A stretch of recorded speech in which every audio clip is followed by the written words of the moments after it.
கீழே பார்த்தீங்கன்னா யமஹாவோட இந்த பேட்சிங் வந்துடும். இந்த பேட்சிங் ஒன்று யமஹாவோட வந்துடும். அதுக்கப்புறம் சில்வரில் வண்டியோட மக்காடு வந்துடும், ஃப்ரண்ட் மக்காடு. வண்டியோட டயர் சைஸு எப்படி இருக்குது அப்படின்னு பார்ப்போம். வண்டியோட டயரில் பார்த்தீங்கன்னா ஒரு 2.5 கிராஸ் 18 இன்ச்சு ஸ்போக் வீல் கொடுத்துருக்குறாங்க. இது அந்த டைமில் இதுதான் ரொம்ப ஃபேமஸாக இருந்துச்சு. இப்போ அலாயெல்லாம் போடுறாங்க. என்ன இருந்தாலும் இந்த ஸ்போக் வீலுக்கு வர லுக்கு மாதிரி அலாய் வீலுக்கு வராது. அப்புறம் பார்த்தீங்கன்னா drum brake 130 mm drum brake கொடுத்துருக்குறாங்க.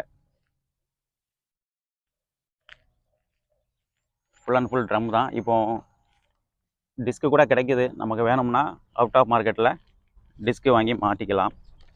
அதுக்கப்புறம் இந்த ஃபோர்க்கு பார்த்தோன்னா இது டெலிஸ்கோபிக் ஆயில் டேம்டு ஃபோர்க்கு. ஆயில் ஃபில் பண்ணியிருப்பாங்க இந்த டேமில்.